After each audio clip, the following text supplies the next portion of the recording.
Rebirth of devil's wifey episode 8। Anshi की प्यारी प्यारी बातें सुनना अहान और अरहान दोनों को ही पसंद थी। आखिर अंशी ही तो थी जिसका चेहरा देख उन दोनों की सारी थकान दूर हो जाती थी। अंशी अपने पापा और डैडा को स्कूल के किस्से सुना रही थी, जिसे वह दोनों काफी उत्सुकता से सुन रहे थे, मानो ये कोई उनके बड़े प्रोजेक्ट का किस्सा हो। अंशी की प्यारी प्यारी बातों पर वह दोनों मुस्कुरा भी रहे थे, तभी वहां एक गुस्से से भरी आवाज गूंजती है। मुझे बर्बादी की कगार पर लाकर तुम दोनों भाई बच्चे के साथ टाइम पास कर रहे हैं। इस आवाज को सुन अहान और अरहान की नजरें दरवाजे पर जाकर टिक जाती है, जहां इस वक्त वीरेंद्र राय खड़ा था। वीरेंद्र को देख दोनों की आंखें गुस्से से लाल हो जाती है। अहान दांत पीसते हुए कहता है, ये हमारा ऑफिस है, तुम्हारा घर नहीं, तो जब चाहे मुंह उठाकर चले आओ। अहान की बातें वीरेंद्र पर असर नहीं करती और वह बेशर्मों की तरह चलते हुए आता है और आकर अहान के सामने वाली कुर्सी पर बैठ जाता है और मुस्कुराते हुए कहता है, क्या बात है, तुम मुझे बर्बाद कर सकते हो और मैं तुम्हारे ऑफिस भी नहीं आ सकता। ये तो गलत बात है ना मिस्टर आहूजा। इस वक्त वीरेंद्र के होठों पर कुटिल मुस्कान थी। उसकी नजर अरहान की गोद में बैठी अंशी पर जाकर ठहर जाती है। वो अंशी को देख मुस्कुराकर कहता है, बहुत प्यारी बच्ची है, वैसे तुम दोनों में से इसका बाप कौन है? इतना कह वह जैसे अंशी के गालों को छूने वाला होता है। तभी अरहान उसका हाथ पकड़ अपनी सर्द आवाज में कहता है, सोचना भी मत। उद्धरण चिन्ह। इस वक्त अरहान का चेहरा गुस्से से तप रहा था, लेकिन वह अपनी बच्ची के सामने गुस्सा करना नहीं चाहता था। इसीलिए वह वहां मौजूद अपने असिस्टेंट जय को कहता है, प्रिंसेस को अंदर लेकर जाओ। जय हाँ में सर हिला जल्दी से आता है और अंशी को अरहान की गोद से ले अपने गोद में लेता है और उसे लिए केबिन में मौजूद रूम में चला जाता है। अंशी के जाते ही केबिन का तापमान काफी ठंडा हो गया था। अहान अपनी रोलिंग चेयर पर बैठे हुए अपनी रोबदार आवाज में कहता है, हाँ तो मिस्टर राय, हमारे ऑफिस करने की कोई खास वजह है? इस वक्त आह्वान के होठों पर मुस्कुराहट थी और उसकी मुस्कुराहट कुछ ऐसी थी मानो वह वीरेंद्र के जले पर नमक छिड़क रहा हो। वीरेंद्र अपना गुस्सा काबू करते हुए हंसते हुए कहता है, अनजान बनने की एक्टिंग आप बहुत अच्छे से कर लेते हैं मिस्टर अहान आहूजा। वीरेंद्र का जवाब देते हुए अरहान मुस्कुरा कर कहते हैं, वो क्या है ना, ये टैलेंट भी हमें आपसे ही मिला है। एक्टिंग के तो आप बादशाह हैं, और आपका। इतना कह वो अपनी बात अधूरी छोड़ देता है। वहीं वीरेंद्र बखूबी समझ रहा था कि अरहान क्या कहना चाहता है, इसीलिए गुस्से में उसकी मुट्ठियां कस जाती है। लेकिन फिर भी वो हल्का मुस्कुराकर कहता है, मैं यहाँ आप लोगों से बहस करने नहीं आया हूँ, बस इतना कहने आया हूँ कि मेरे कामों से दूर रहिए। मैं आप लोगों के कामों के बीच नहीं आता हूँ तो आप लोगों को भी मेरे कामों के बीच नहीं आना चाहिए, वरना अगर आप लोग जानकर मेरे कामों के बीच आए तो भूलिएगा मत कि एक बहुत प्यारी बेटी भी है आपकी, वो कब गायब हो जाए किसे पता। ये सब कहते हुए वीरेंद्र के होंठों पर कुटिल मुस्कान थी। वहीं अहान और अरहान की आंखें गुस्से से लाल हो जाती हैं। अहान बिना वक्त गंवाए अपने चेयर से उठता है और सीधा जाकर वीरेंद्र का गला पकड़ लेता है। ये सब इतनी जल्दी होता है कि वीरेंद्र को कुछ समझने का मौका ही नहीं मिलता। अहान वीरेंद्र के गले में अपनी पकड़ मजबूत करते हुए दांत पिसकर कहता है, मेरी बच्ची और परिवार से दूर रहना, वरना मुझे एक सेकंड भी नहीं लगेगा तुम्हें तुम्हारे चहेते यश के बगल बेड पर लेटाने में। ये सब कहते हुए अहान के होंठों पर खतरनाक मुस्कान थी और ऐसी ही मुस्कान अरहान के होंठों पर भी थी। लेकिन वीरेंद्र की आंखें हैरानी से चौड़ी हो गई थी। वो बोलने की कोशिश करते हुए कहता है, तुम्हें कैसे पता? वीरेंद्र इतना ही कहता है कि अहान झट से उसका गला छोड़ देता है, जिसके बाद वो बुरी तरीके से खांसने लगता है। तभी अहान हंसते हुए कहता है, हम आहूजा ब्रदर्स हैं, दुनिया हमें डेविल ब्रदर्स के नाम से जानती है, अपने दुश्मनों की पल पल की खबर रखते हैं। तुम उससे मिलने हॉस्पिटल जाते थे और हमें पता नहीं चलेगा क्या? अहान की बातें सुन एक पल के लिए वीरेंद्र डर जाता है, लेकिन अगले ही पल हंसते हुए कहता है, जब ये सारी बातें पता लगा ही लिया है तो अपनी बीवी को जाकर ये भी कह दो कि तुमने सालों तक उसे खुद से दूर क्यों किया, क्यों उसे यश के पास रहने दिया। ध्यान रखना, कहीं तुम्हारी बीवी की तरह बेटी भी दो मर्दों के हवस का शिकार। वीरेंद्र इतना ही कहता है कि अरहान गुस्से में उसके सर पर गन तानकर दांत पीसते हुए कहता है, अपनी गंदी जबान से हमारी बीवी और बेटी का नाम भी मत लेना कमीने, वरना भाई तो तुझे बाद में मारेंगे, मैं पहले तुझे मारूंगा, वो भी इतनी बुरी मौत मारूंगा कि लोगों की रूह कांप जाएगी दोबारा आहूजा ब्रदर्स से दुश्मनी करने से पहले। और अपने उस यश के लिए प्रार्थना करना कि वो कोमा से बाहर ना आए, वरना अगर वो कोमा से बाहर आया तो हम उसे बीच चौराहे पर गोली मारेंगे, वो भी सीधा उसके दिल में। इस वक्त अरहान की आंखें गुस्से से लाल थी। अरहान के चेहरे पर वीरेंद्र को साक्षात अपनी मौत नजर आ रही थी। उसे ऐसा लग रहा था कि उसके एक तरफ कुआं और दूसरी तरफ खाई है। अरहान और अरहान अपने केबिन से अटैच कमरे में आते हैं तो देखते हैं कि अंशी इस वक्त बेड पर बैठी है। वही जय उसके साथ डॉल से खेल रहा है। अंशी ने जय को डॉल के बाल बनाने को कहा था, लेकिन जय ठीक से बाल नहीं बना रहा था, जिसे देख अंशी अपने सर पर चपेट लगाकर अफसोस जताते हुए कहती है, ओफो अंकल, आप कीची काम के नहीं, ऐसे बाल नहीं बनाते। जय मासूमियत से अंशी को देख रहा था जो दादी अम्मा की तरह उसे डांट रही थी। वहीं अरहान और अहान मुस्कुराते हुए अपनी प्रिंसेस को देख रहे थे। वो दोनों कमरे के अंदर आते हैं और अंशी के पास बेड पर बैठ जाते हैं। अरहान मुस्कुराकर अंशी से कहती है, क्या कर रही है मेरी प्रिंसेस? अंशी अपने डॉल के बाल बनाते हुए कहती है, अंशी डॉल के बाल बना रही है। अहान और अरहान को देख जय के जान में जान आती है। उसे लगता है अब गुड़ियों से उसका पीछा छूट गया। इसीलिए वो खड़ा होकर अपने दोनों बॉस से कहता है, बॉस, मुझे कुछ काम याद आया, मैं आता हूं। इतना कह वो वहां से जाने वाला होता है, लेकिन तभी अंशी हल्के गुस्से में मासूमियत से कहती है, अंकल, आप अंशी के डॉल के बाल बनाए बिना क्यों जा रहे हो? अंशी की इतनी प्यारी सी डांट सुन जय मासूमियत से अहान और अरहान को देखता है, मानो कह रहा हो कि बॉस बचाइए मुझे अपने इस मिनी बम से। अरहान को जय की हालत पर हंसी आ जाती है, लेकिन वो अपनी हंसी कंट्रोल करते हुए अंशी को अपनी गोद में लेकर कहता है, प्रिंसेस, अपने अंकल को जाने दो, आपके डॉल के बाल हम बना देंगे। अंशी मासूमियत से हाँ में सर हिला देती है। वहीं अरहान की इजाजत मिलते ही जय वहां से ऐसे गायब होता है मानो उसके पीछे किसी ने जंगली कुत्ते छोड़ दिए हो। उसे ऐसे भागते देख अंशी को हंसी आ जाती है। अरहान अंशी को स्कूल के कपड़ों में देख अरहान से कहता है, हमें शाम को बिजनेस पार्टी में जाना है, प्रिंसेस को अभी नहलाकर खिलाकर सुला दो।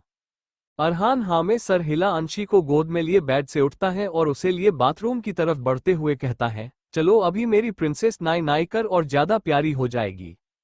अरहान की बातों का जवाब देते हुए अंशी मासूमियत से कहती है, पापा प्याली नहीं, चुंडल हो जाऊंगी।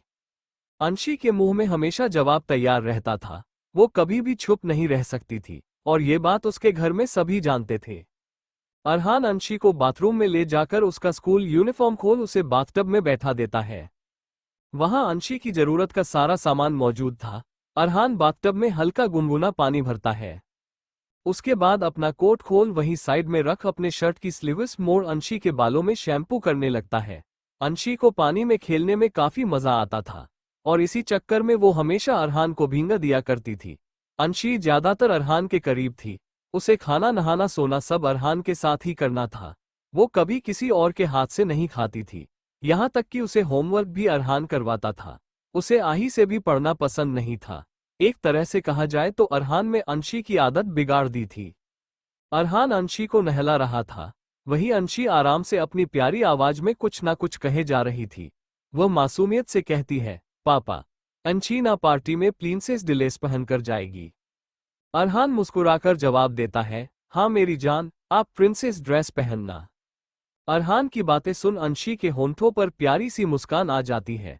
कुछ ही देर में अंशी का नहाना हो चुका था, जिसके बाद अरहान उसे बाथरूम में लपेट बाथरूम से बाहर आता है और उसके गीले बदन को पोंछ उसे प्यारा सा गुलाबी रंग का फ्रॉक पहना देता है। अंशी को कपड़े पहना वो उसे अरहान के पास भेज देता है। उसके बाद वो खुद के कपड़े बदलने लगता है, जो अंशी को नहलाते वक्त भीग चुके थे। वीरेंद्र इस वक्त एक बार में बैठा ड्रिंक पी रहा था। उसकी आंखें गुस्से से लाल थी। उसे रह रहकर अरहान और अरहान की बातें और यश की हालत याद आ रही थी, जिससे वक्त के साथ उसका गुस्सा बढ़ते जा रहा था। वो दांत पीसते हुए कहता है, आहूजा ब्रदर्स, बहुत घमंड है ना तुम लोगों को खुद पर कि तुम लोग कुछ भी कर सकते हो। बहुत जल्द तुम दोनों का ये घमंड तोड़ूंगा, जिसके बाद तुम दोनों भाई खून के आंसू रोओगे, तिल तिल मरोगे तुम लोग। आज की पार्टी में वो होगा जिसकी तुम लोगों ने कल्पना भी नहीं की होगी। रानी की जान तोते में और आहूजा ब्रदर्स की जान उसके प्रिंसेस में। इतना कह वो शैतानों की तरह हंसने लगता है। उसके चेहरे की हंसी साफ बयां कर रही थी कि उसने कुछ बहुत ही घटिया प्लान बनाया है। अब देखना ये था कि इसका प्लान किस हद तक कामयाब होता है। अंशी को अरहान रूम से बाहर केबिन में भेज देता है। उसके बाद खुद के गीले कपड़े बदलने लगता है, जो अंशी को नहलाते वक्त भीग गए थे। अंशी भागकर केबिन में आती है तो उसकी नजरें अपने डैडा पर जाकर ठहर जाती है, जो अपनी रोलिंग चेयर पर बैठे लैपटॉप पर नजरें गड़ाए काम कर रहा था। अपने डैडा को देख अंशी के आंखों में चमक आ जाती है। वो भागकर अहान के पास जाती है और अपनी प्यारी सी आवाज में कहती है, डैडा। अंशी की प्यारी सी आवाज सुन अहान के होंठों पर मुस्कान आ जाती है। वो झट से अंशी को उठा अपनी गोद में बैठाकर प्यार से कहता है, नहा लिया मेरे बच्चे ने? अंशी हाँ में सर हिला मासूमियत से कहती है, पापा ने अंशी को नहलाया। इतना कह वो अपने चूहे जैसे दांत दिखा देती है। अहान को इस वक्त अपनी बेटी पर बहुत प्यार आ रहा था। वो प्यार से उसके बालों में हाथ फेरकर कहता है, कुछ देर में लंच आ जाएगा, उसके बाद हम लंच करेंगे। अंशी के छोटे से पेट को छूकर हमें अपनी प्रिंसेस का छोटू सा पेट भी तो भरना है। अहान का इस तरह पेट छूने पर अंशी हंसने लगती है। अहान इस वक्त अपनी बेटी से काफी प्यार से बात कर रहा था। अहान और अरहान का ऐसा बर्ताव सिर्फ आही और अंशी के लिए था, बाकी अपने बेटों के लिए वो दोनों सख्त थे, क्योंकि वो दोनों अपने बेटों को कमजोर नहीं बनाना चाहते थे। उनका मानना था कि उनके बाद उनके बेटों को ही उनकी गद्दी पर बैठना है, ऐसे में उनके साथ ज्यादा नरमी से पेश आना सही नहीं। अंशी अहान के गोद में बैठी थी, वहीं अहान का सारा ध्यान अपने लैपटॉप पर था। तभी नटखट अंशी अपनी नन्ही नन्ही उंगलियों से कीबोर्ड के बटन को दबाने जाती है, लेकिन उससे पहले ही अहान उसके नाजुक हाथों को पकड़ लेता है, तो अंशी अपनी गुड़िया जैसी आंखें टिमटिमाते हुए अपने डैडा को देखने लगती है, जैसे कहना चाहती हो कि डैडा आपने मुझे क्यों रोका। अहान अंशी के बातों को बिना कहे ही समझ जाता है, इसीलिए वो उसे समझाने वाले लहजे में कहता है, नहीं प्रिंसेस, ऐसे किसी की चीजों को नहीं छूते, बैड मैनर्स होता है। अंशी कुछ पल मासूमियत से अहान का चेहरा निहारती है, फिर अपनी गुड़िया जैसी आंखें टिमटिमाते हुए दादी अम्मा की तरह कहती है, ये कीची ऑल का चीज थौली है, ये तो डैडा का है। इतना कह वो अपने मोतियों जैसे दांत दिखा देती है। वहीं अहान आगे कुछ नहीं कहता, क्योंकि उसे पता था कि बातों में उसकी छोटी सी बिटिया से कोई नहीं जीत सकता। जिस अहान आहूजा के सामने ये दुनिया मुंह खोलने से डरती है, उसी अहान आहूजा की बोलती बंद करने की हिम्मत रखती है उसकी बेटी। कुछ ही देर में अरहान भी आ जाता है, तो अंशी अरहान को देख मासूमियत से कहती है, पापा भुक्का। इतना कह वो अपने हाथ अरहान की तरफ बढ़ा देती है, तभी अरहान जाकर अंशी को अपनी गोद में ले लेता है। अंशी अपना छोटा सा सर अरहान के कंधे पर रख लेती है, जैसे इस वक्त वो कितनी थकी हुई हो। वहीं अंशी की नौटंकी देख अहान नामे सर हिला देता है। तभी उनका लंच भी आ जाता है। अहान और अरहान सोफे पर बैठ जाते हैं। अंशी इस वक्त अरहान के गोद में बैठी थी। उसके खाने में बहुत नखरे थे, वो आही से संभलती नहीं थी, इसीलिए अरहान अंशी को संभालता था। उसे घर से ज्यादा ऑफिस में अच्छा लगता था, क्योंकि वहां उसके पापा होते थे। अरहान अंशी की तरफ चावल और दाल को मिक्स कर निवाला उसके होंठों की तरफ बढ़ाता है, तो अंशी अजीब सा मुंह करके कहती है, अंशी को ये नहीं खाना, पिज्जा खाना है।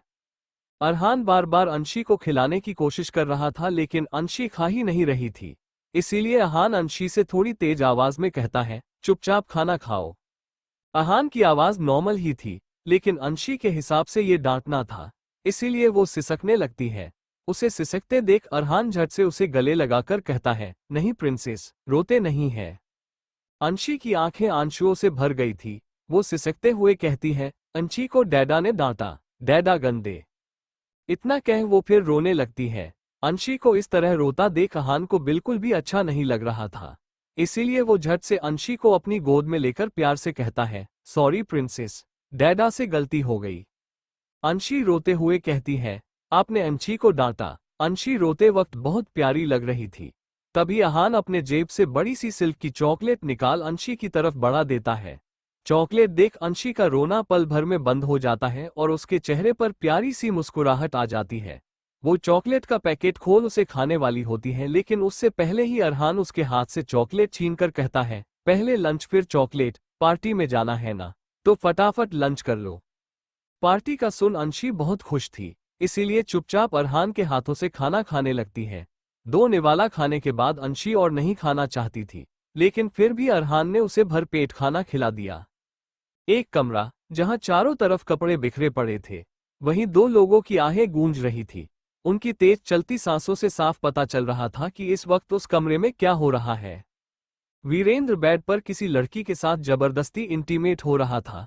उनके ऊपर बस एक सफेद चादर थी और जिस्म पर इस वक्त कोई भी कपड़ा मौजूद नहीं था। वीरेंद्र को देख साफ पता चल रहा था कि वो उस लड़की पर अपना गुस्सा निकाल रहा है।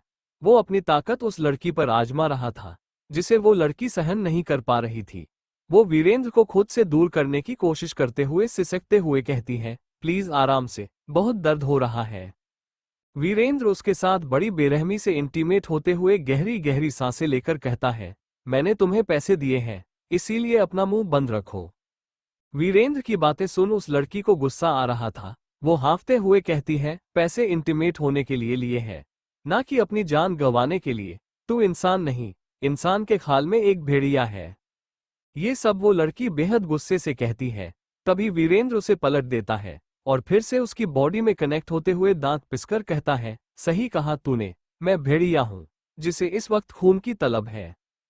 इतना कह वो उस पर और जोर लगाने लगता है, जिससे उसकी दर्द भरी सिसकियां गूंजने लगती हैं। आहूजा ब्रदर्स का ऑफिस। अरहान शीशे के सामने खड़ा अपने बाल सेट कर रहा था। वहीं अरहान भी पूरी तरह रेडी होकर अंशी को रेडी कर रहा था। दोनों भाई ने ब्लैक टैक्सीडो पहन रखा था, जो उसकी पर्सनैलिटी में चार चांद लगा रहे थे। अंशी ने भी एक प्यारा घेरदार फ्रॉक पहन रखा था। अब अरहान उसके बाल बना रहे थे। उसने अंशी के खुले बालों में स्टोन वाला क्लिप लगा दिया था और उसके होंठों पर लिप बाम लगा देता है। उसके बाद वो अंशी की फोटो खींचने लगता है। ये सारे काम अरहान को बिल्कुल पसंद नहीं था, लेकिन अंशी के लिए वो हर चीज करता था। अरहान अंशी को रेडी कर अरहान से सर्द आवाज में कहता है, आज की शाम वीरेंद्र रॉय की बर्बादी की शाम। इस वक्त अरहान के होंठों पर खतरनाक मुस्कान थी, वहीं अरहान के होंठों पर भी वैसी ही मुस्कान थी। अरहान अंशी को गोद में उठाता है। उसके बाद दोनों भाई वहां से निकल जाते हैं। आहूजा मैंशन। अक्षांश, अक्ष और अक्षत इस वक्त अपने कमरे में मौजूद थे। अक्षत पढ़ाई कर रहा था, वहीं अक्ष कमरे में ही फुटबॉल खेल रहा था और अक्षांश लैपटॉप में गेम खेल रहा था। अक्षांश गेम खेलते हुए कहता है, यार भाई कितना बोरिंग है ना सब कुछ, कितना मस्त होता अगर हम सब ट्रिप पर जाते। अक्षांश की हाँ में हाँ मिलाते हुए अक्षत कहता है, आइडिया तो अच्छा है, लेकिन पता है ना डैड हमें ट्रेनिंग में भेजने वाले हैं और अब तो हम सब हॉस्टल भी जाने वाले हैं। अक्षत की बातें सुन अक्षांश कुछ सोचते हुए कहता है, क्यूटी भी हमारे साथ हॉस्टल जाएगी क्या? अक्षांश का जवाब देते हुए अक्ष कहता है, प्रिंसेस हमारे साथ कैसे जाएगी, अभी वो बहुत छोटी है और मुझे लगता कि वो बड़ी हो गई तब भी डैड और छोटे डैड उसे हॉस्टल भेजेंगे। अक्षत अक्ष की हाँ में हाँ मिलाते हुए कहता है, तुमने बिल्कुल सही कहा, स्कूल में भी तो छोटे डैड प्रिंसेस को छुट्टी से पहले लेने आ जाते हैं। मुझे तो लगता है उसका कॉलेज घर में ही करवा देंगे। इतना कह वो हंसने लगता है। तभी अक्षांश तपाक से कहता है, तब हमारी प्रिंसेस बड़ी होगी, तब वो भी बॉयफ्रेंड बनाएगी क्या? मैं तो उसका बॉयफ्रेंड कभी बनने ही नहीं दूंगा। अगर कोई लड़का उसके करीब आया तो उसे बहुत पीटूंगा। अक्षांश की बातें सुन अक्ष और अक्षत उसकी हाँ में हाँ मिलाते हुए कहता है, हम भी। अक्ष बेड पर बैठ जाता है और अपने दोनों भाइयों से कहता है, हम अपनी प्रिंसेस को हमेशा प्रोटेक्ट करेंगे, उसे जो चाहिए सब देंगे। अक्ष की बातें सुन अक्षत शांति से कहता है, अगर किसी दिन उसने अपने प्यार को मांग लिया तो क्या वो भी उसे देंगे? अक्षत की बातें सुन अक्ष और अक्षांश निःशब्द हो जाते हैं, लेकिन फिर अक्षांश कुछ सोचते हुए कहता है, मैंने बहुत से ड्रामा और मूवी में देखा है कि लड़की उसे ही पसंद करती है जो उसके भाइयों के दुश्मन होते हैं, तो क्या क्यूटी भी हमारे किसी दुश्मन को पसंद करेगी? अगर ऐसा हुआ तो हम क्या करेंगे? इतना कह वो अपने दोनों भाइयों की तरफ देखने लगता है। तभी अक्षत शांति से कहता है, अगर वो लड़का सही हुआ हमारी प्रिंसेस के लिए तो मैं उसका साथ दूंगा। मैं अपनी प्रिंसेस को कभी हर्ट नहीं होने दूंगा।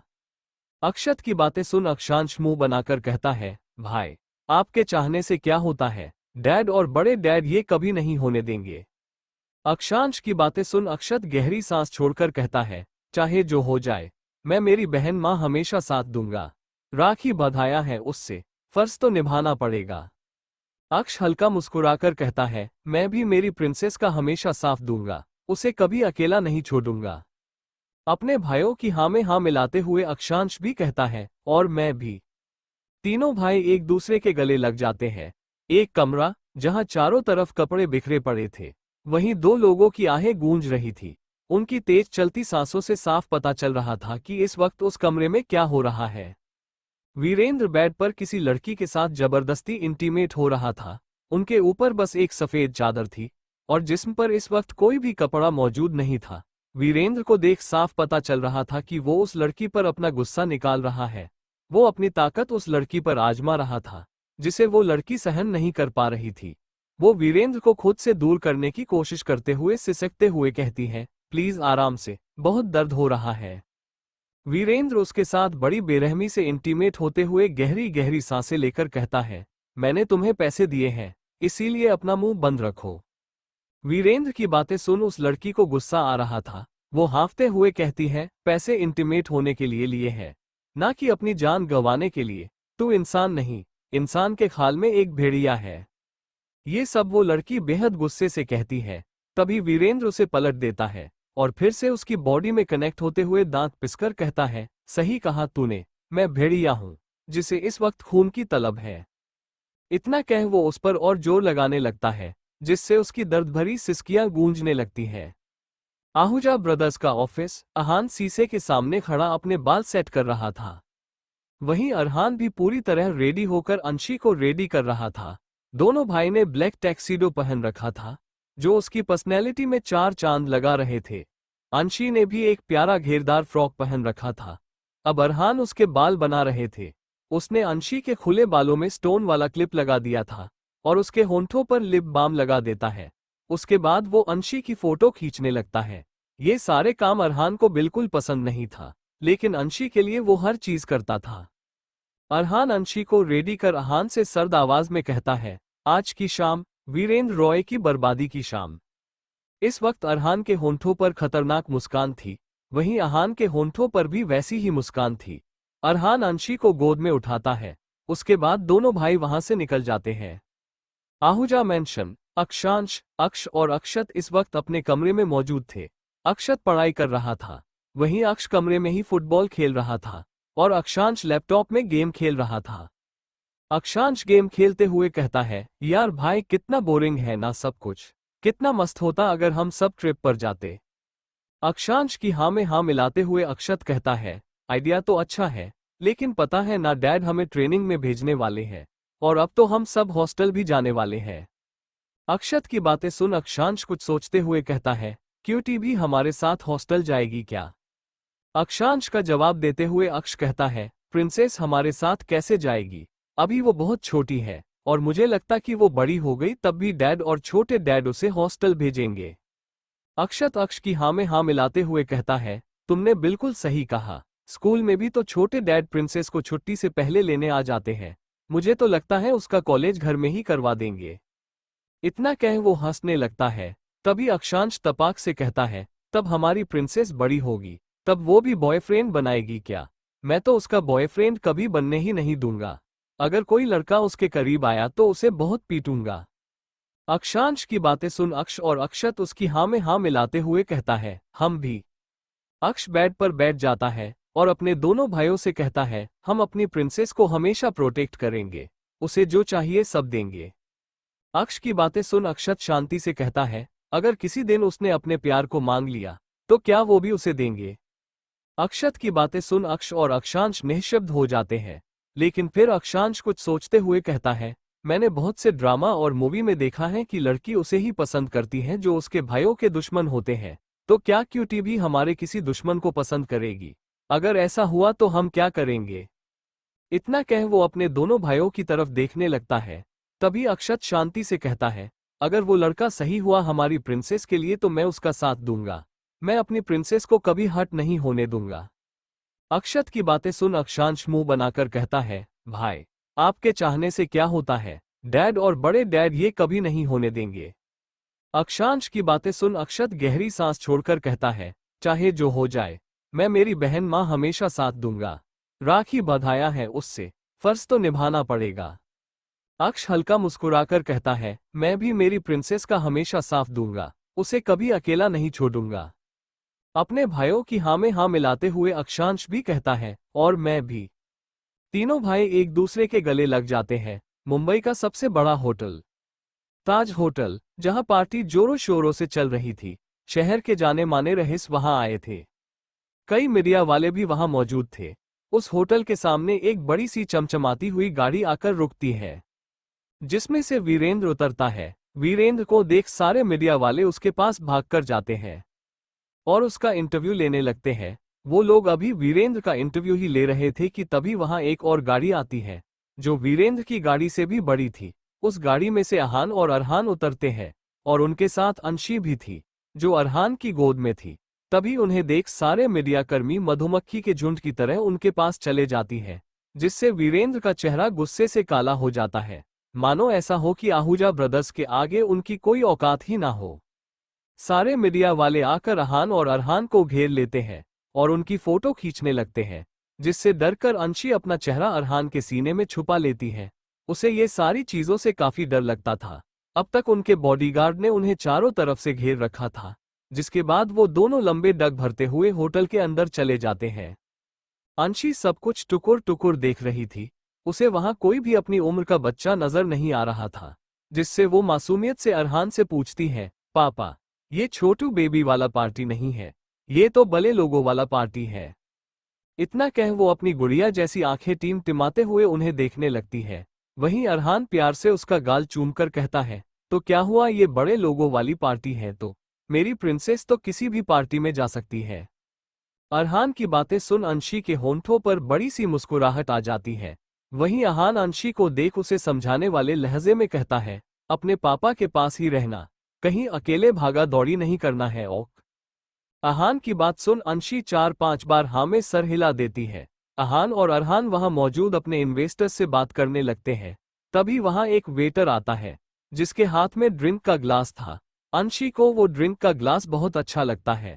वो जैसे उसे उठाने जाती है, अरहान उसे रोककर कहता है, ये अच्छा नहीं है, बच्चे इसे नहीं पीते हैं। अरहान की बातें सुन अंशी अपना छोटा सा होंठ का पाउट बना लेती है, जिसमें वो काफी प्यारी लग रही थी। तभी वहां वीरेंद्र आता है और व्यंग से मुस्कुराकर अहान और अरहान को देख कहता है, क्या बात है, आज से पहले ऐसी पार्टियों में तुम लोगों ने ना अपनी बीवी को लाया और ना बेटों को, पर अपनी बेटी को ला दिया। लगता है बेटी से कुछ ज्यादा प्यार है तुम दोनों को। वीरेंद्र की बातें सुन अरहान को काफी गुस्सा आ रहा था, लेकिन वो कुछ कहकर या करके अंशी को डराना नहीं चाहता था। तभी अहान भी उसी के लहजे में कहता है, अपने परिवार और बच्चों से तो हर किसी आदमी को प्यार होता है, लेकिन ये तुम नहीं समझ सकते, क्योंकि तुम्हारा तो कोई बच्चा ही नहीं। सुना है तुम्हारी बीवी तुम्हें छोड़ किसी और के पास चली गई। लगता है मां बनने का सुख नहीं दे पाए उसे तुम। कोई दिक्कत है क्या तुम्हारे अंदर? अहान की बातें सुन वहां मौजूद इन्वेस्टर्स को भी हंसी आ जाती है। वहीं वीरेंद्र का चेहरा देखने लायक था। इस वक्त वो गुस्से की ज्वाला में जल रहा था। उसकी आंखें गुस्से से लाल हो गई थी, क्योंकि अहान ने सीधा वीरेंद्र की मर्दानगी पर सवाल उठाया था। वीरेंद्र हंसकर अपने गुस्से को काबू में करते हुए कहता है, इतना गुरूर भी अच्छी बात नहीं मिस्टर आहूजा। वो भी तब जब आप दोनों की इतनी खूबसूरत और प्यारी बेटी हो। दुश्मनों से बचाकर रखिएगा इसे, कहीं किसी दुश्मन के नजर में ना आ जाए। इतना कह वो अंशी को देखने लगता है, जिससे डरकर अंशी अपने चेहरा अरहान के सीने में छुपा लेती है। वहीं वीरेंद्र की बातें सुन दोनों भाइयों का मन कर रहा था कि वो वीरेंद्र को इसी वक्त जिंदा गाड़ दे। अहान वीरेंद्र के करीब जाता है और उसका कॉलर ठीक करते हुए धीमी मगर धमकी भरे लहजे में कहता है, आज नाम ले लिया, दोबारा अपनी गंदी जबान से हमारी प्रिंसेस का नाम मत लेना, वरना किसी और का नाम लेने लायक नहीं छोड़ेंगे। हम आहूजा ब्रदर्स हैं। अगर किसी ने हमारी प्रिंसेस की तरफ नजर भी उठाया तो हमें ज्यादा वक्त नहीं लगेगा उसकी आत्मा उसके शरीर से खींचने में। वैसे तुम्हारे लिए मेरे पास एक सरप्राइज है, सामने देखो। अहान की बातें वीरेंद्र को समझ नहीं आती। तभी लाइट ऑफ हो जाती है और सामने प्रोजेक्टर पर कुछ चलने लगता है, जिसे देख वीरेंद्र की आंखें हैरानी से चौड़ी हो जाती है। अहान एटीट्यूड से मुस्कुराते हुए वीरेंद्र को देख रहा था। वहीं वीरेंद्र को उसकी मुस्कान की वजह समझ नहीं आ रही थी। तभी हॉल की लाइट बुझ जाती है और बड़े से प्रोजेक्टर पर वीरेंद्र की एक लड़की के साथ इंटीमेट वीडियो चलने लगती है। ये देख वीरेंद्र की आंखें गुस्से से लाल हो जाती है। वो जल्दी से जाता है और वहां मौजूद चीजों को फेंक देता है, जिससे प्रोजेक्टर पर वीडियो चल रही थी। इस वक्त वीरेंद्र किसी घायल शेर की तरह बौखला गया था। उसे ऐसे देख अहान के होंठों पर खतरनाक मुस्कान थी। वहीं आए लोग वीरेंद्र के बारे बातें करने लगते हैं। मीडिया वालों को तो मौका मिल गया। उन्हें इस वक्त एक मसालेदार न्यूज मिली थी। तभी अहान वीरेंद्र के पास जा उसके कान में झुककर कहता है, क्या हुआ? जोर का झटका कुछ ज्यादा जोर का लगा। इतना कह वो मुस्कुराते हुए वीरेंद्र को देखने लगता है।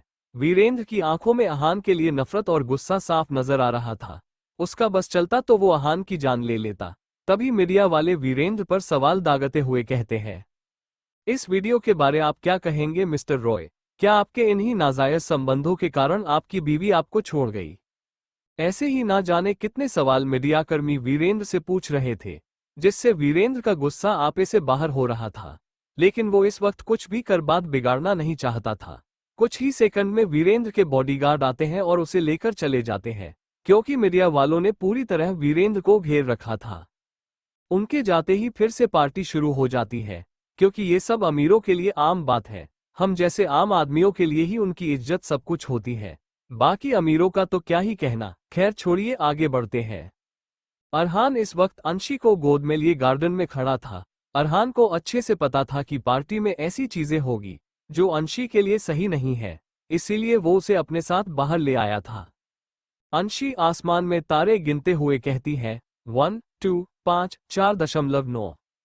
अंशी ये सब अपनी प्यारी आवाज में कह रही थी। वहीं उसे गलत काउंट करता देख अरहान मुस्कुराकर कहता है, बेबी 1.1 2 3 4 5 होता है।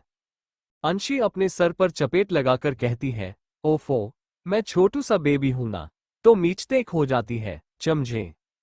अरहान मुस्कुराकर कहता है, हाँ समझ गया मेरी दादी अम्मा। अंशी आसपास देखते हुए मासूमियत से कहती है, पापा, आप अंशी को बाहर क्यों लाए?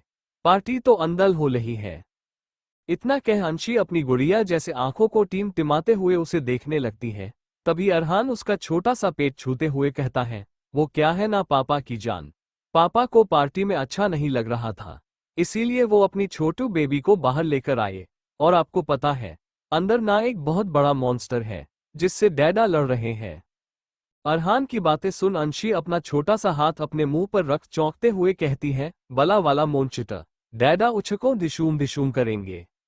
अरहान हाँ में सर हिलाता है। तभी उसका फोन बजता है। वो अपनी जेब से फोन निकाल देखता है, फिर उसे जेब में रख अंशी के गालों को प्यार से चूमकर कहता है, चलो हम अंदर चलते हैं। अरहान अंशी को वापस पार्टी के अंदर ले जाता है, जहां सब कुछ फिर से पहले जैसा हो गया था। अरहान जब से आया था उसने अंशी को गोद में ही उठा रखा था, इसीलिए अंशी उसकी गोद में कसमसाते हुए मासूमियत से कहती है, पापा उतारो ना।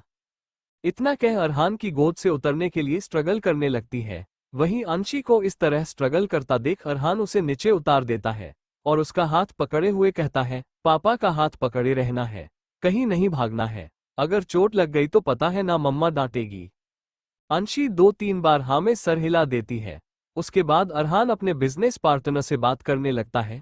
तभी अंशी अरहान से हाथ छुड़ा अरहान के पास चली जाती है। अरहान की नजरें बराबर अंशी पर बनी हुई थी। अंशी को अरहान के पास जाता देख वो अपने पार्टनर से बात करने लगता है। अंशी अपने छोटे से हाथ से अरहान के हाथ पकड़ लेती है। तभी अरहान अंशी को देख प्यार से कहता है, कोई शैतानी नहीं करना है, हमारे पास ही रहना है, कुछ देर में घर चलेंगे। अंशी हाँ में सर हिला देती है। उसे अपने पापा और डैडा की बातें कितनी समझ आई थी, ये तो भगवान ही जाने। अंशी का ध्यान वहां टेबल पर रखे एक ग्लास पर जाती है। उसे प्यास लग रही थी। वो जाती है और टेबल से ग्लास उठा पी लेती है। उसे पानी का टेस्ट थोड़ा कड़वा लग रहा था, लेकिन अचानक ही उसका सर घूमने लगता है और वो वहीं बेहोश होकर गिर जाती है। अरहान एटीट्यूड से मुस्कुराते हुए वीरेंद्र को देख रहा था। वहीं वीरेंद्र को उसकी मुस्कान की वजह समझ नहीं आ रही थी। तभी हॉल की लाइट बुझ जाती है और बड़े से प्रोजेक्टर पर वीरेंद्र की एक लड़की के साथ इंटीमेट वीडियो चलने लगती है। ये देख वीरेंद्र की आंखें गुस्से से लाल हो जाती है। वो जल्दी से जाता है और वहां मौजूद चीजों को फेंक देता है, जिससे प्रोजेक्टर पर वीडियो चल रही थी। इस वक्त वीरेंद्र किसी घायल शेर की तरह बौखला गया था। उसे ऐसे देख अरहान के होंठों पर खतरनाक मुस्कान थी। वहीं आए लोग वीरेंद्र के बारे बातें करने लगते हैं। मीडिया वालों को तो मौका मिल गया। उन्हें इस वक्त एक मसालेदार न्यूज मिली थी। तभी अरहान वीरेंद्र के पास जा उसके कान में झुककर कहता है, क्या हुआ? जोर का झटका कुछ ज्यादा जोर का लगा। इतना कह वो मुस्कुराते हुए वीरेंद्र को देखने लगता है। वीरेंद्र की आंखों में अरहान के लिए नफरत और गुस्सा साफ नजर आ रहा था। उसका बस चलता तो वो अरहान की जान ले लेता। तभी मीडिया वाले वीरेंद्र पर सवाल दागते हुए कहते हैं, इस वीडियो के बारे आप क्या कहेंगे मिस्टर रॉय? क्या आपके इन्हीं नाजायज संबंधों के कारण आपकी बीवी आपको छोड़ गई? ऐसे ही ना जाने कितने सवाल मीडियाकर्मी वीरेंद्र से पूछ रहे थे, जिससे वीरेंद्र का गुस्सा आपे से बाहर हो रहा था। लेकिन वो इस वक्त कुछ भी कर बात बिगाड़ना नहीं चाहता था। कुछ ही सेकंड में वीरेंद्र के बॉडीगार्ड आते हैं और उसे लेकर चले जाते हैं, क्योंकि मीडिया वालों ने पूरी तरह वीरेंद्र को घेर रखा था। उनके जाते ही फिर से पार्टी शुरू हो जाती है, क्योंकि ये सब अमीरों के लिए आम बात है। हम जैसे आम आदमियों के लिए ही उनकी इज्जत सब कुछ होती है। बाकी अमीरों का तो क्या ही कहना। खैर छोड़िए, आगे बढ़ते हैं। अरहान इस वक्त अंशी को गोद में लिए गार्डन में खड़ा था। अरहान को अच्छे से पता था कि पार्टी में ऐसी चीजें होगी जो अंशी के लिए सही नहीं है, इसीलिए वो उसे अपने साथ बाहर ले आया था। अंशी आसमान में तारे गिनते हुए कहती है, 1 2 5 4.9। अंशी ये सब अपनी प्यारी आवाज में कह रही थी। वहीं उसे गलत काउंट करता देख अरहान मुस्कुराकर कहता है, बेबी 1.1 2 3 4 5 होता है।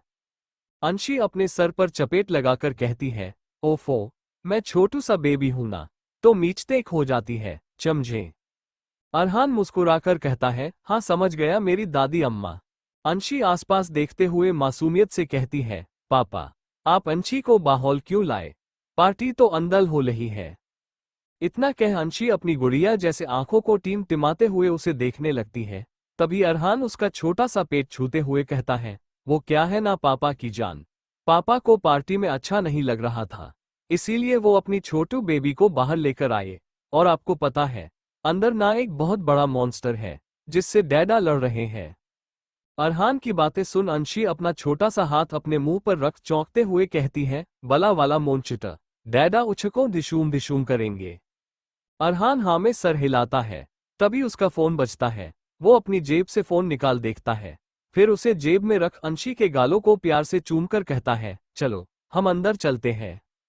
अरहान अंशी को वापस पार्टी के अंदर ले जाता है, जहां सब कुछ फिर से पहले जैसा हो गया था। अरहान जब से आया था उसने अंशी को गोद में ही उठा रखा था, इसीलिए अंशी उसकी गोद में कसमसाते हुए मासूमियत से कहती है, पापा उतालो ना। इतना कह अरहान की गोद से उतरने के लिए स्ट्रगल करने लगती है। वहीं अंशी को इस तरह स्ट्रगल करता देख अरहान उसे नीचे उतार देता है और उसका हाथ पकड़े हुए कहता है, पापा का हाथ पकड़े रहना है, कहीं नहीं भागना है, अगर चोट लग गई तो पता है ना मम्मा डांटेगी। अंशी 2-3 बार हाँ में सर हिला देती है। उसके बाद अरहान अपने बिजनेस पार्टनर से बात करने लगता है। तभी अंशी अरहान से हाथ छुड़ा अरहान के पास चली जाती है। अरहान की नजरें बराबर अंशी पर बनी हुई थी। अंशी को अरहान के पास जाता देख वो अपने पार्टनर से बात करने लगता है। अंशी अपने छोटे से हाथ से अरहान के हाथ पकड़ लेती है। तभी अरहान अंशी को देख प्यार से कहता है, कोई शैतानी नहीं करना है, हमारे पास ही रहना है, कुछ देर में घर चलेंगे। अंशी हाँ में सर हिला देती है। उसे अपने पापा और डैडा की बातें कितनी समझ आई थी, ये तो भगवान ही जाने। अंशी का ध्यान वहां टेबल पर रखे एक ग्लास पर जाती है। उसे प्यास लग रही थी। वो जाती है और टेबल से ग्लास उठा पी लेती है। उसे पानी का टेस्ट थोड़ा कड़वा लग रहा था, लेकिन अचानक ही उसका सर घूमने लगता है और वो वहीं बेहोश होकर गिर जाती है। अंशी इस वक्त अरहान के पास खड़ी थी। वहीं अरहान अपने इन्वेस्टर्स से बात कर रहा था। उसके चेहरे के भाव काफी सीरियस थे। वहीं हमारी नटखट अंशी अपनी गुड़िया जैसी आंखों से टुकुर टुकुर आसपास देख रही थी। उसे इस वक्त काफी बोरिंग लग रहा था। एक तो उसके हमउम्र कोई बच्चा नहीं था जिसके साथ वो खेले, दूसरा अगर उसके भाग उसके साथ होते तो उसका टाइम पास हो जाता, लेकिन इस पार्टी में ना उसकी मम्मा थी और ना ही उसके भाई, इसीलिए उसे कुछ ज्यादा बोरिंग लग रहा था। अगर उसकी मम्मा होती तो वो उसे अपने आगे पीछे घुमाती रहती। अंशी की नजरें टेबल पर रखे ग्लास पर जाती है, जिसे देख उसके आंखों में चमक आ जाती है, क्योंकि वो वही ग्लास था जिसे छूने के लिए अरहान ने अंशी को मना किया था। अंशी एक नजर अरहान को देखती है जो किसी से बात कर रहा था। फिर वो अरहान की तरफ देखती है, वो भी अपने में ही बिजी था। ये देख वो टेबल के पास भागकर जाती है और उस ग्लास को झट से उठा उसे अपने होंठों से लगा 4-5 घूंट पीने लगती है। उसे काफी कड़वा लगता है। तभी अंशी का सर घूमने लगता है और उसके छोटे से हाथ से वो ग्लास नीचे गिरकर टूट जाता है, जिससे सभी का ध्यान उस पर चला जाता है। अंशी जैसे बेहोश हो उस कांच पर गिरने वाली होती है। तभी अरहान जाकर झट से उसे पकड़कर अपनी गोद में उठा लेता है। तब तक अरहान भी उसके पास पहुंच जाता है। वो अंशी का चेहरा छूते हुए परेशान होकर कहता है, मैं गाड़ी निकालता हूं, जल्दी आ। वो दोनों अंशी को लिए पार्टी से निकल जाते हैं। कार में अंशी इस वक्त अरहान की गोद में थी, वहीं अरहान ड्राइव कर रहा था। वो अंशी को देखते हुए कहता है, जान को इसकी हालत के बारे कुछ मत कहना, वो खामखा परेशान हो जाएगी। अरहान की बातों से अरहान भी सहमत था, क्योंकि वो आही की अच्छी तरह जानता था कि वो छोटी छोटी बातों से परेशान हो जाया करती थी। खासकर अंशी को लेकर उसे एक अलग ही डर था। अरहान एक इंजेक्शन लेता है और अंशी की बाजुओं में लगा देता है, जिससे वो कसमसाने लगती है। अरहान इस्तेमाल किए इंजेक्शन को खिड़की से बाहर फेंक खिड़की खुला छोड़ देता है, ताकि अंशी को ताजी हवा से अच्छा महसूस हो। अंशी के मासूम चेहरे को देख अरहान उसके गालों को प्यार से चूमकर कहता है, क्यों करती हो प्रिंसेस इतनी शैतानी। गहरी सांस छोड़कर, पता नहीं फ्यूचर में तुम्हें कौन संभालेगा। हमें कोई कमजोर नहीं कर सकता, लेकिन तुम्हें लेकर हम कमजोर पड़ जाते हैं। एक अलग सा डर लगने लगता है। इस वक्त अरहान को अंशी के फ्यूचर की टेंशन हो रही थी।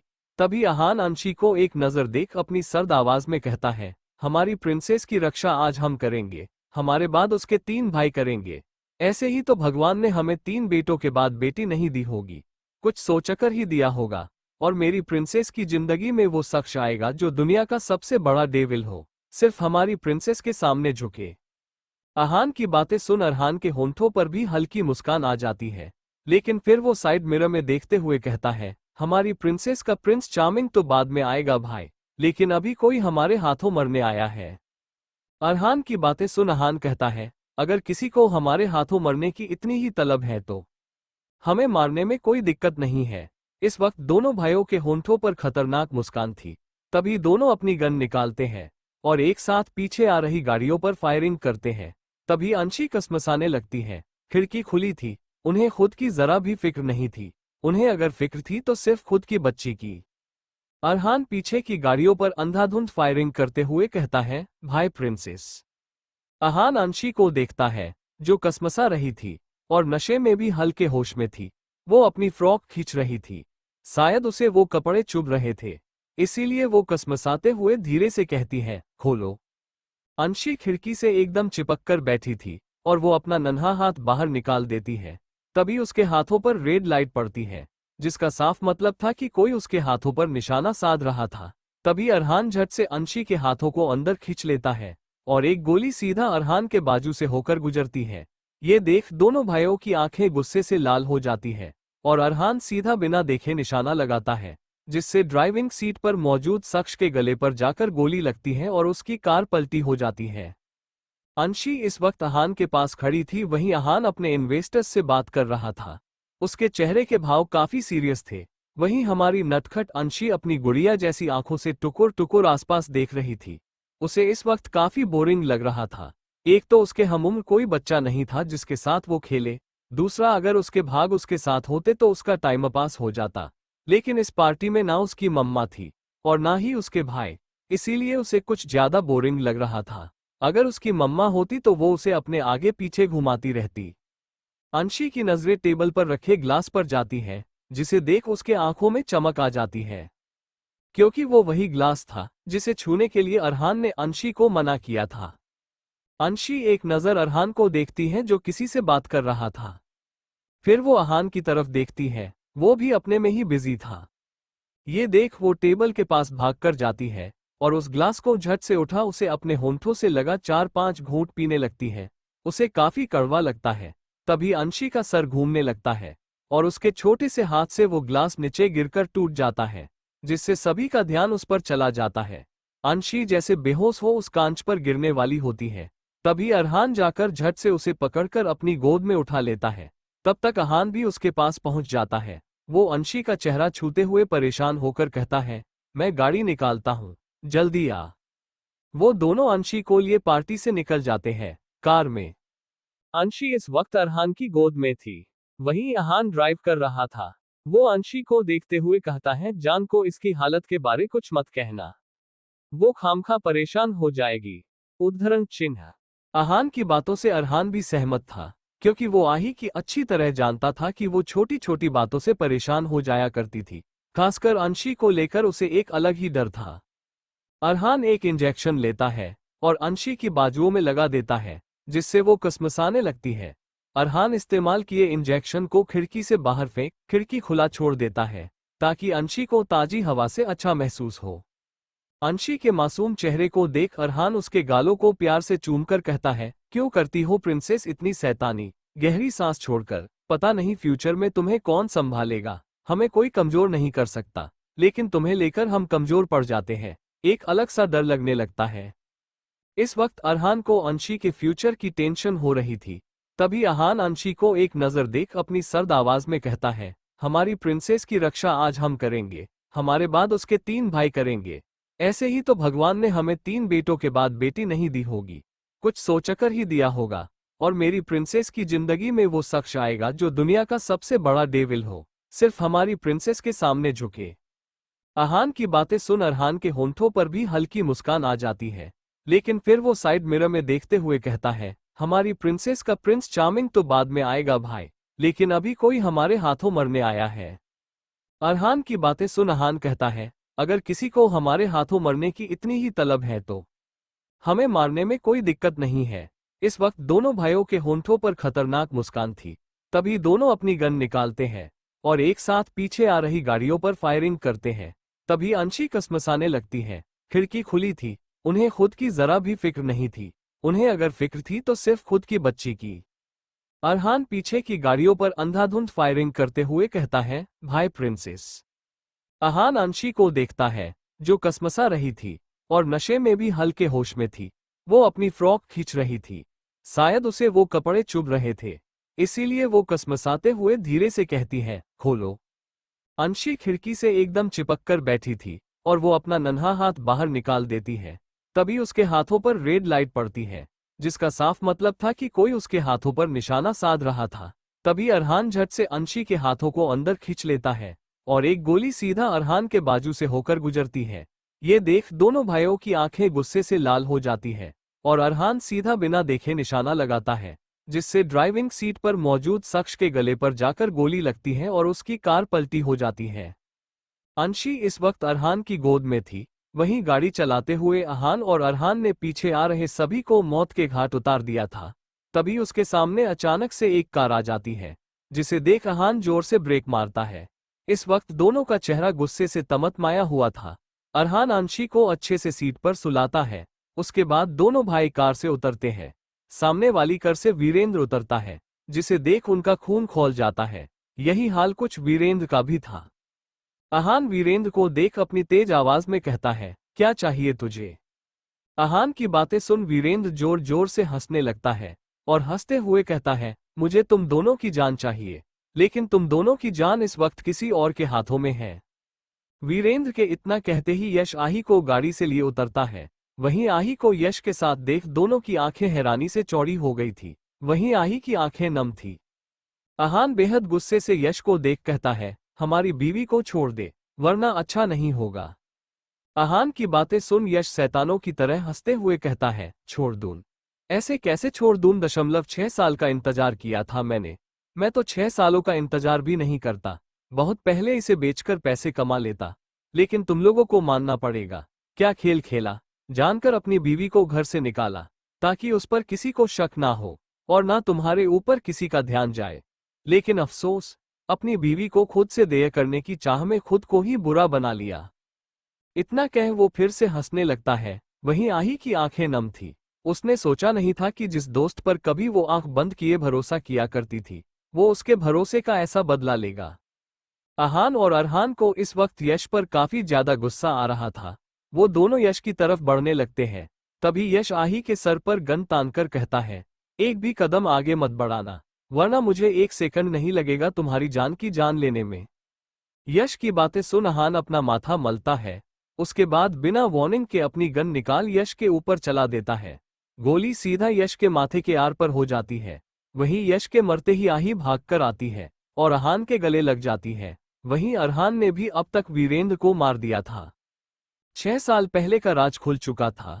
अरहान और अरहान ने अपने सारे दुश्मनों को चुन चुनकर मार दिया था, जिसके बाद दोनों ने डिसाइड किया था कि वो माफिया की काली दुनिया छोड़ देंगे, और उन्होंने ऐसा किया भी। वो दोनों अपने परिवार को लेकर अब्रॉड शिफ्ट हो चुके थे और हंसी खुशी अपना जीवन बिता रहे थे। अब वो दोनों एशिया के नंबर 1 बिजनेसमैन थे। समाप्त। हाँ हाँ, जानते हैं, इस तरह इस कहानी का अंत किसी ने नहीं सोचा होगा, लेकिन मैं भी क्या करूं। एक तो ये कहानी बंद हो चुकी थी, जिसे मैंने फिर से स्टार्ट किया, सिर्फ और सिर्फ आप लोगों के लिए, लेकिन फिर भी ये बंद होने के कगार पर थी। इसीलिए मैंने सोचा इसका अंत करके ही इसे बंद कर देते हैं। लेकिन आप लोग बिल्कुल फिक्र मत कीजिएगा, मैं बहुत जल्द आप लोगों के लिए एक प्यारा सा, खूबसूरत सा कहानी लेकर आऊंगी, और वो भी बहुत जल्द। तब तक के लिए मुझे भूल मत जाना। मुझे याद रखना, ओपन माउथ स्माइल। बहुत जल्द आऊंगी एक नई कहानी के साथ, जो आप लोगों को बहुत पसंद आएगी, और आप लोग उसे भरपूर प्यार देना। नई कहानी में जुनून, एक्शन, मासूमियत सब है, बस अभी नाम सोचने में वक्त लगेगा थोड़ा। Open mouth smile. जिसने व्हाट्सएप चैनल ज्वाइन नहीं किया है कर लीजिए, नीचे लिंक है। https skeptical smiley face whatsapp.com/channel/0029 vijayjwds 3wtb7hengxo1t। अब तक इस वक्त दोनों भाइयों के होंठों पर खतरनाक मुस्कान थी। तभी दोनों अपनी गन निकालते हैं और एक साथ पीछे आ रही गाड़ियों पर फायरिंग करते हैं। तभी अंशी कसमसाने लगती है। खिड़की खुली थी, उन्हें खुद की जरा भी फिक्र नहीं थी। उन्हें अगर फिक्र थी तो सिर्फ खुद की बच्ची की। अरहान पीछे की गाड़ियों पर अंधाधुंध फायरिंग करते हुए कहता है, भाई प्रिंसेस। अरहान अंशी को देखता है, जो कसमसा रही थी और नशे में भी हल्के होश में थी। वो अपनी फ्रॉक खींच रही थी, शायद उसे वो कपड़े चुभ रहे थे, इसीलिए वो कसमसाते हुए धीरे से कहती है, खोलो। अंशी खिड़की से एकदम चिपक कर बैठी थी और वो अपना नन्हा हाथ बाहर निकाल देती है। तभी उसके हाथों पर रेड लाइट पड़ती है, जिसका साफ मतलब था कि कोई उसके हाथों पर निशाना साध रहा था। तभी अरहान झट से अंशी के हाथों को अंदर खींच लेता है और एक गोली सीधा अरहान के बाजू से होकर गुजरती है। ये देख दोनों भाइयों की आंखें गुस्से से लाल हो जाती है और अरहान सीधा बिना देखे निशाना लगाता है, जिससे ड्राइविंग सीट पर मौजूद शख्स के गले पर जाकर गोली लगती है और उसकी कार पलटी हो जाती है। अब आगे, अंशी इस वक्त अरहान की गोद में थी। वहीं गाड़ी चलाते हुए अरहान और अरहान ने पीछे आ रहे सभी को मौत के घाट उतार दिया था। तभी उसके सामने अचानक से एक कार आ जाती है, जिसे देख अरहान जोर से ब्रेक मारता है। इस वक्त दोनों का चेहरा गुस्से से तमतमाया हुआ था। अरहान अंशी को अच्छे से सीट पर सुलाता है। उसके बाद दोनों भाई कार से उतरते हैं। सामने वाली कार से वीरेंद्र उतरता है, जिसे देख उनका खून खौल जाता है। यही हाल कुछ वीरेंद्र का भी था। अरहान वीरेंद्र को देख अपनी तेज आवाज में कहता है, क्या चाहिए तुझे। अरहान की बातें सुन वीरेंद्र जोर जोर से हंसने लगता है और हंसते हुए कहता है, मुझे तुम दोनों की जान चाहिए, लेकिन तुम दोनों की जान इस वक्त किसी और के हाथों में है। वीरेंद्र के इतना कहते ही यश आही को गाड़ी से लिए उतरता है। वहीं आही को यश के साथ देख दोनों की आंखें हैरानी से चौड़ी हो गई थी। वहीं आही की आंखें नम थी। अरहान बेहद गुस्से से यश को देख कहता है, हमारी बीवी को छोड़ दे, वरना अच्छा नहीं होगा। अरहान की बातें सुन यश शैतानों की तरह हंसते हुए कहता है, छोड़ दूं? ऐसे कैसे छोड़ दूं? 6 साल का इंतजार किया था मैंने। मैं तो 6 सालों का इंतजार भी नहीं करता। बहुत पहले इसे बेचकर पैसे कमा लेता, लेकिन तुम लोगों को मानना पड़ेगा। क्या खेल खेला, जानकर अपनी बीवी को घर से निकाला, ताकि उस पर किसी को शक ना हो और ना तुम्हारे ऊपर किसी का ध्यान जाए। लेकिन अफसोस, अपनी बीवी को खुद से देय करने की चाह में खुद को ही बुरा बना लिया। इतना कह वो फिर से हंसने लगता है। वहीं आही की आंखें नम थी। उसने सोचा नहीं था कि जिस दोस्त पर कभी वो आंख बंद किए भरोसा किया करती थी, वो उसके भरोसे का ऐसा बदला लेगा। अरहान और अरहान को इस वक्त यश पर काफी ज्यादा गुस्सा आ रहा था। वो दोनों यश की तरफ बढ़ने लगते हैं। तभी यश आही के सर पर गन तानकर कहता है, एक भी कदम आगे मत बढ़ाना, वरना मुझे 1 सेकंड नहीं लगेगा तुम्हारी जान की जान लेने में। यश की बातें सुन अरहान अपना माथा मलता है। उसके बाद बिना वार्निंग के अपनी गन निकाल यश के ऊपर चला देता है। गोली सीधा यश के माथे के आर पर हो जाती है। वहीं यश के मरते ही आही भागकर आती है और अरहान के गले लग जाती है। वहीं अरहान ने भी अब तक वीरेंद्र को मार दिया था। 6 साल पहले का राज खुल चुका था। अरहान और अरहान ने अपने सारे दुश्मनों को चुन चुनकर मार दिया था, जिसके बाद दोनों ने डिसाइड किया था कि वो माफिया की काली दुनिया छोड़ देंगे, और उन्होंने ऐसा किया भी। वो दोनों अपने परिवार को लेकर अब्रॉड शिफ्ट हो चुके थे और हंसी खुशी अपना जीवन बिता रहे थे। अब वो दोनों एशिया के नंबर 1 बिजनेसमैन थे। समाप्त। Thank you for listening. मुझे उम्मीद है आपको ये स्टोरी पसंद आई होगी। अगर आपको पसंद आए है तो प्लीज लाइक और कमेंट करना ना भूलें और मोर स्टोरीज के लिए सब्सक्राइब करें। मिलते हैं नेक्स्ट वीडियो में।